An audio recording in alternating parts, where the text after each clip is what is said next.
சுவாமியே சரணமையப்பா. சபரிமலை யாத்திரைக்கு நாங்கள் போகிறோம். ஐயப்பனை காண வேண்டி ஓடி போகிறோம்.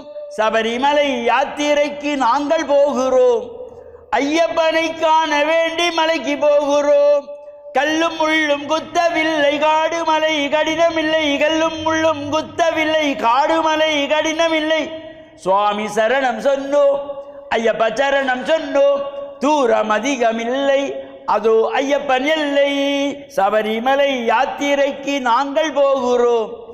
ஐயப்பனை காண வேண்டி ஓடி போகிறோம். சபரிமலை யாத்திரைக்கு நாங்கள் போகிறோம். ஐயப்பனை காண வேண்டி மலைக்கு போகிறோம். சுவாமியே சரணமையப்பா. சுவாமி சரணம்.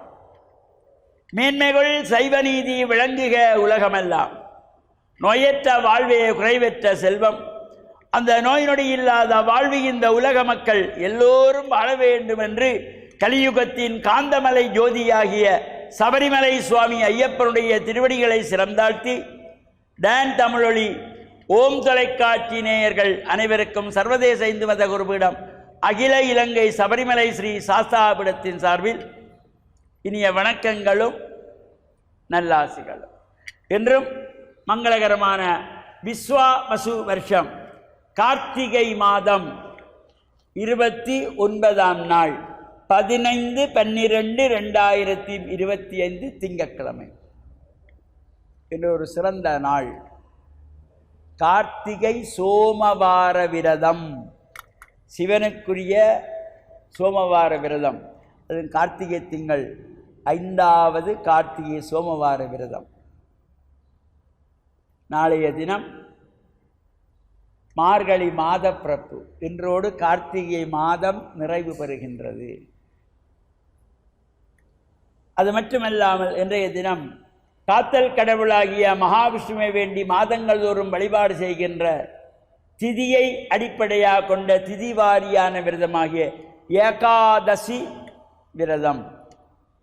விஷ்ணுவாலயங்களிலே சிறப்பான பூஜைகள், வழிபாடுகள், அபிஷேகங்கள், ஆராதனைகள் நடைபெறுவதும், கார்த்திகை சோமவாரத்தை முன்னிட்டு சிவன் ஆலயங்களிலே, அம்பாள் ஆலயங்களிலே விசேஷமான பூஜைகள், வழிபாடுகள் நடைபெறுவதும், இந்த சோமவார விரதம் இருப்பவர்களெல்லாம் அடியார்கள் பூஜை வழிபாடு கலந்து கொள்வதோடு மாலை வேளையிலே சூரியன் மறைந்தும் மறையாத மறைகின்ற நேரத்திலே குத்துவிளக்கு ஏற்றி வைத்து அந்த விரதத்தை பூர்த்தி செய்வார்கள்.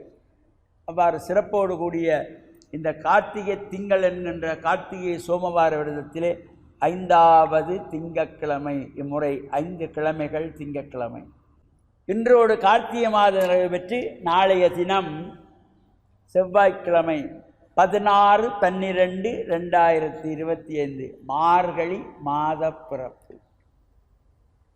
இவ்வாறு இந்த பூஜை வழிபாடுகளிலே நாளைய தினம் அகில இலங்கை சபரிமலை சாஸ்தாபீடத்தினுடைய ஏற்பாட்டில் 45வது ஆண்டாக நடைபெறுகின்ற மகரஜோதி பெருவிழாவிலே ஒரு உன்னதமான உற்சவத்திலே ஒன்று நாகராஜ பூஜை.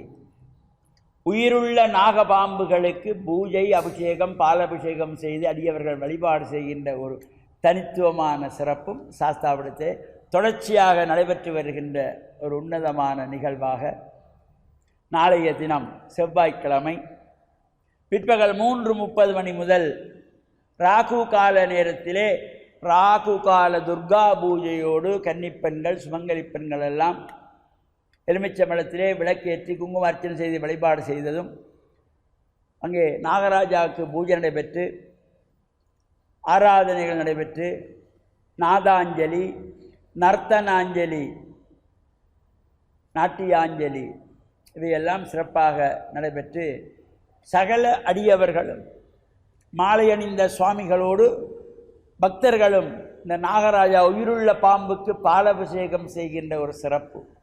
திருமணங்கள் தடைபெறுகின்ற கன்னிப்பெண்கள், திருமணமாகி குழந்தை இல்லாத தம்பதிகள் இந்த பூஜையிலே வந்து கலந்து அந்த உயிருள்ள நாகபாம்பிற்கு உங்கள் கைகளாலே அபிஷேகம் செய்கின்ற பொழுது நிச்சயமாக நாம் கேட்பதெல்லாம் கிடைக்கக்கூடிய நம்பிக்கையோடு செய்கின்ற பூஜை வழிபாடுகள். இந்த 45 ஆண்டுகளிலே வருடாவரம் இவ்வாறு குழந்தை இல்லாத தம்பதிகள் பலர் அபிஷேக ஆராதனை செய்து குழந்தை பாக்கியத்தை 1க்கு 2ஆக 3ஆக பெற்றிருக்கின்றார்கள். திருமணத் தடைகளெல்லாம் நீங்கி மங்களமான திருமணங்கள் எல்லாம் நிறைவேறியிருப்பது நம்பிக்கை அடிப்படையிலே செய்கின்ற வழிபாடு. அவ்வாறான பூஜை வழிபாடுகள் நாளைய தினம் நடைபெறுகின்றது. அந்த பூஜையிலும் கலந்து கொள்வதோடு இன்றைய தினம் ஏகாதசி விரதத்திலே விஷ்ணு ஆலயங்கள் நடைபெறுகின்ற சிறப்பு பூஜைகள், அதேபோல் 5வது கார்த்திகை சோமவார விரத பூஜை வழிபாடுகள் சிவனம்பாள் ஆலயங்களிலே இதிலும் கலந்து இறையருளை பெறுவதோடு ஐயப்பனுடைய பூஜை வழிபாடுகள் பஜனைகளிலும் கலந்து இறையருளை பெற்று மண்ணில் நல்ல வண்ணம் வாழ டான் தமிழொலி ஓம் தொலைக்காட்சி நேயர்கள் அனைவருக்கும் சர்வதேச இந்து மத குருபடத்தின் சார்பில் நல்ல ஆசிகளை கூறிக்கொள்வதில் மன மகிழ்வு கொள்கிறோம். சர்வே ஜனாஹாம் சுகினோ பவந்து சமஸ்தசன் மங்களானி சந்த் சுபம்.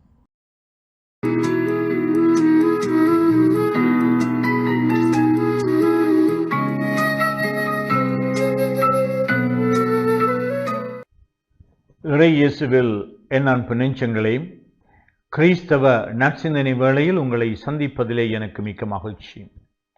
ஆண்டவர் இயேசுவின் அன்பும் அருளும் உங்கள் அனைவரோடும் இருப்பதாக. இந்நாட்களிலே நாம்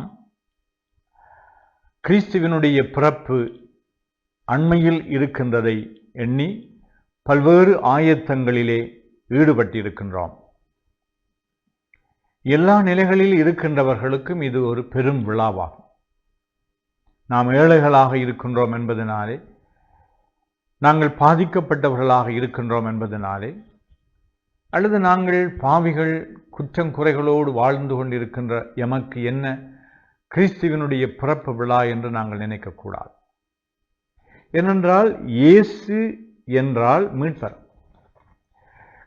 மரியன்னைக்கு வானதூதர் மங்கள வார்த்தை சொன்ன பொழுது அருள்மிக பெற்றவரே என்று சொல்லி, கடவுளுமோடு என்று சொல்லி, இம்மானுவேல் கடவுளுமோடு இருக்கின்றார், நீர் உம்முடைய வயிற்றிலே கருத்தரித்து ஒரு மகனை பெறுவீர் என்று சொன்ன பொழுது, அந்த பிறக்க இருக்கின்ற மீட்பர் யார் என்பதை மிக தெளிவாக அவர் என்ன செய்ய போகின்றார், அவருடைய இந்த பிறப்பினால் இந்த உலகம் காணப்போகின்ற வாழ்வு எத்தகையது என்பதை எடுத்து கூறுகின்றார்.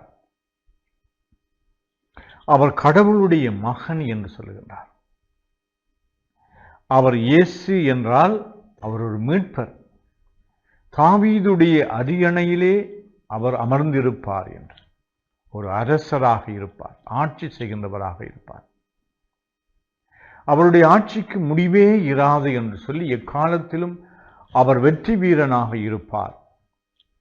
அதாவது மக்கள் என்னத்தை எதிர்பார்த்தார்களோ அதையே இந்த இயேசு நிறைவேற்றப் போகின்றார் என்று சொல்லி, அடிமைத்தனத்திலே இருந்த, பாவத்திலே புரண்டு கொண்டிருந்த மக்கள், இயலாமைகள் இல்லாமைகள் மத்தியிலே, அவர்கள் ஏழைகளாக இருந்த இந்த மக்கள் மத்தியிலே கிறிஸ்து பிறந்தார் என்றால் அவர் தெய்வீக அருள் கொண்டவராக பிறக்கின்றார், மெசியாவாக பிறக்கின்றார், மீட்பராக பிறக்கின்றார். இந்த கடவுளுடைய பிறப்பு விழாவை கொண்டாடுகின்ற பொழுது நாம் இந்த கடவுளை, எத்தகைய கடவுளை ஏற்றுக்கொள்ளுகின்றோம்? விவிலியத்திலே தேவதூதர்கள் சொன்னார்கள் என்று சொல்லப்படுகின்ற இந்த கடவுள் எங்களுடைய வாழ்வுக்கு தேவையா, தேவையில்லையா? எங்களுடைய வாழ்க்கையிலே ஒரு மீட்பர் தேவையா, தேவையில்லையா? என்னுடைய தனிப்பட்ட வாழ்விலும், என்னுடைய குடும்ப வாழ்விலும், என்னுடைய சமூக வாழ்விலும் எனக்கென்றொரு மீட்பர் தேவை. என்னுடைய அடிமைத்தனத்திலே இருந்து என்னை மீட்பதற்கான ஒரு மீட்பர் தேவை. அவர் வல்ல தேவனாக இருக்க வேண்டும், என்னை மீட்கக்கூடியவராக இருக்க வேண்டும், எனக்கு விடுதலை தரக்கூடியவராக இருக்க வேண்டும். ஆம், இயேசு அப்படிப்பட்டவர். ஆனால் இந்த இயேசு எனக்கு தேவையா என்று இந்த நாளிலே சிந்திப்போம். இந்த ஆண்டவர் எனக்கு தேவையா என்று சிந்திப்போம். இந்த ஆண்டவர் எனக்கு வேண்டும் வேண்டும் என்று சொல்லி, இந்த ஆண்டவரே நீர் என்னிடம் வாரும் என்று சொல்லி மன்றாடுகின்றவர்களாக, இருகரம் விரித்து அவருடைய வருகைக்காக காத்திருக்கின்ற மக்களாக நீங்கள் விளங்க இறைவன் உங்களுக்கு அருள் கூறுவாராக. ஆமென்.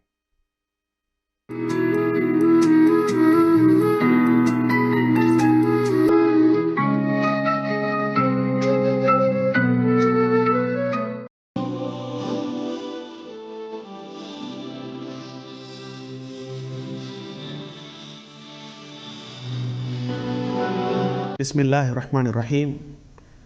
இஸ்லாமிய நற்சிந்தனையோடு இணைந்திருக்கக்கூடிய நேயர்கள், பார்வையாளர்கள் அனைவருக்கும் அஸ்ஸலாமு அலைக்கும் வரஹ்மத்துல்லாஹி வபரகாத்துஹு. இன்றைய இஸ்லாமிய நற்சிந்தனையின் மூலம் ரசூலுல்லாஹி ஸல்லல்லாஹு அலைஹி வஸல்லம் அவர்களுடைய கருணை, அவர்களுடைய அன்பு பற்றி உங்களோடு ஒரு சில வார்த்தைகளை பகிர்ந்து கொள்ளலாம் என்று ஆசைப்படுகின்றேன். அன்புள்ள சகோதர சகோதரிகளே, ரசூலுல்லாஹி ஸல்லல்லாஹு அலைஹி வஸல்லம் அவர்கள் கருணை காட்டக்கூடிய மனிதராக, இரக்க வாஞ்சையோடு அல்லாஹ்வுடைய தூதராக இந்த உலகத்திற்கு அனுப்பப்பட்டார்கள்.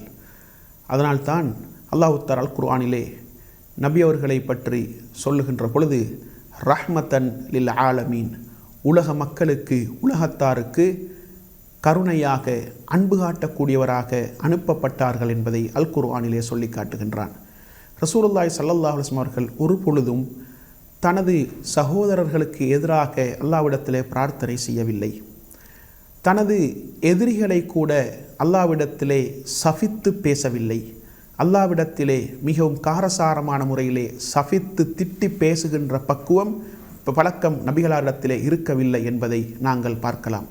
எந்த அளவுக்கென்றால், சில சந்தர்ப்பங்களில் அல்லாஹ்வுடைய தூதர் ஸல்லல்லாஹு அலைஹி வஸல்லம் அவர்களிடத்திலே சஹாபாக்கள், அதாவது நபி அவர்களுடைய தோழர்கள், மக்கா வாழ்க்கையில் வைத்து எதிரிகளுடைய இன்னல்கள், துன்பங்கள், தொல்லைகளை சகிக்க முடியவில்லை என்று அப்பப்போது நபிகளாரிடத்திலே வந்து முறையிடுவார்கள். சில நேரங்களில் வந்து சொல்லுவார்கள், அல்லாஹ்வின் தூதரே, இந்த எதிரிகளுடைய தொல்லைகளை எங்களால் சகிக்க முடியவில்லை, அவர்கள் எங்களை துன்புறுத்துகின்றார்கள், எங்களுக்கு நோவினைகளை செய்கின்றார்கள், எங்களை சித்திரவதை செய்கின்றார்கள், எனவே அவர்களுக்கு எதிராக நீங்கள் அல்லாஹ்விடத்திலே பிரார்த்தனை செய்யக்கூடாதா என்று கேட்பார்கள். அந்த நேரத்திலே நபி அவர்கள் சொல்லுவார்கள், இன்னீலம் உபஅத் லஆனன் வ இன்னமா புஇஸ்து ரஹ்மா, நிச்சயமாக நான், அதாவது சபிக்கக்கூடியவனாக அனுப்பப்படவில்லை, நான் அனுப்பப்பட்டதெல்லாம் கருணை காட்டுவதற்காகத்தான், இரக்கம் காட்டுவதற்காகத்தான் என்று நபி அவர்கள் சொல்லுவார்கள். எனவே ஒரு பொழுதும் மனித சமூகத்திலே நபிகளார் ஸல்லல்லாஹு அலைஹி வஸல்லம் அவர்கள் வாழுகின்ற காலத்திலே மக்களோடு கடிந்து கொள்ளவில்லை, மக்களை திட்டி தீர்க்கக்கூடியவர்களாக நபி அவர்கள் இருக்கவில்லை. அன்பான வார்த்தைகளை கொண்டு அவர்களை அழைப்பார்கள், அன்பான வார்த்தைகளை கொண்டு மக்களோடு உரையாடுவார்கள், எதிரிகளோடு கூட அன்பான கனிவான வார்த்தைகளோடு பேசக்கூடியவர்களாகத்தான் நபிகளார் ஸல்லல்லாஹு அலைஹி வஸல்லம் அவர்கள் இந்த உலகத்திலே ஒரு முன்மாதிரி மிக்க தலைவராக வாழ்ந்து காட்டினார்கள் என்பதை நாங்கள் புரிந்து கொள்ளலாம். அதே போன்று ரசூலுல்லாஹி ஸல்லல்லாஹு அலைஹி வஸல்லம் அவர்களுடைய கனிவான வார்த்தைகள் தான், அன்பான வார்த்தைகள் தான் மக்களை இந்த மார்க்கத்தின் பால் ஈர்த்தது என்பதை அல் குர்ஆனிலே அல்லாஹ் தஆலா சொல்லி காட்டுகின்றான். இப்படி நபி அவர்களை பார்த்து அல்லாஹ் தஆலா சொல்லுகின்றான், ஃபபிமா ரஹ்மத்தின் மினல்லாஹி லின்த லஹும் வலவ் குன்த ஃபல்லன் கலீதல் கல்பி லம் ஃபல்லு மின் ஹவுலிக. அல்லாஹ்வுடைய கருணையின் மூலம், அல்லாஹ்வுடைய அன்பின் மூலம், இரக்கத்தின் மூலம் தான் நீங்கள் மக்களோடு நளினமான முறையிலே, அன்பான முறையிலே நடந்து கொண்டீர்கள். நீங்கள் கடுகடுப்பாக, கடினமான சித்தமுடையவராக இருந்திருந்தால் மக்கள் உங்களை விட்டும் பிரிந்து சென்றிருப்பார்கள், விரண்டோடி இருப்பார்கள் என்று அல்லாஹ் தஆலா நபி அவர்களை பார்த்து சொல்லுகின்றான். எனவே நபி அவர்கள் எப்பொழுதும் நளினமான முறையில் பேசக்கூடியவர்களாக, அன்பான முறையிலே அரவணைக்கக்கூடியவர்களாக, மனித சமூகத்தை மனித வாஞ்சையோடு அரவணைக்கக்கூடியவர்களாக இருந்தார்கள். அதனால்தான் இந்த மார்க்கம் இன்று வரைக்கும் வாழ்ந்து கொண்டிருக்கின்றது. அன்பான உபதேசங்கள், அழகான அறிவுரைகள், நளினமான அறிவுரைகளை இந்த மார்க்கம் மனித சமூகத்திற்கு சொல்லியிருக்கின்றது. ரசூலுல்லாஹி ஸல்லல்லாஹு அலைஹி வஸல்லம் அவர்கள் அன்பான முறையிலே மக்களை அரவணைத்தார்கள், எதிரிகளை கூட அன்பான முறையிலே அரவணைத்தார்கள் என்ற வரலாறுகளை இந்த மார்க்கம் சொல்லுகின்றது. சில பொழுது சில கிராமவாசிகள் நபி அவர்களோடு கடுமையாக நடந்து கொள்வார்கள், நபி அவர்களுடைய மேலாடையை இழுப்பார்கள், கழுத்திலே அடையாளம் ஏற்படுகின்ற அளவுக்கு கடுமையாக நடந்து கொள்வார்கள். ஆனால் அவர்களை புன்னகையோடு நபி அவர்கள் வரவேற்கக்கூடிய அளவுக்கு பக்குவத்தோடு இந்த உலகத்திலே வாழ்ந்து காட்டினார்கள். எனவே இரக்க வாஞ்சையோடு மனித சமூகத்தை அரவணைத்து மக்களை நல்வழிப்படுத்தி இரக்க கருணை சுபாவத்தோடு மனித சமூகத்திற்கு இந்த மார்க்கத்தை எடுத்து சொன்ன, இந்த மார்க்கத்தை மக்களுக்கு பிரச்சாரம் செய்த, மனித சமூகத்தை நல்வழிப்படுத்திய ஒரு உத்தமராகத்தான் நபிகளார் ஸல்லல்லாஹு அலைஹி வஸல்லம் அவர்களை இஸ்லாம் எங்களுக்கு அறிமுகப்படுத்தி இருக்கின்றது. எனவே அன்பாகவும் நளினமான வார்த்தைகளாலும் நளினமான போக்குகளாலும் இரக்க வாஞ்சையோடும் மக்களை அரவணைத்து மனிதர்களோடு அன்பான முறையிலே நடந்து மனிதர்களோடு இரக்க சுபாவத்தோடு நாங்கள் உறவுகளை பேணி இந்த மார்க்கத்தை பற்றிய ஒரு நல்ல மனப்பதிவை அவர்களுடைய உள்ளத்திலே ஏற்படுத்தி இந்த ஆன்மீக பாதையிலே அல்லாவை நோக்கி அல்லாவுடைய அந்த இறையச்சத்தை நோக்கி பயணிக்கக்கூடியவர்களாக மாறுவதற்கு வல்லவன் ரஹ்மான் எனக்கும் உங்கள் அனைவருக்கும் துணை புரிவானாக. வா ஆகிரு தாவானா அனில் ஹம்துலில்லாஹி ரப்பில் ஆலமீன்.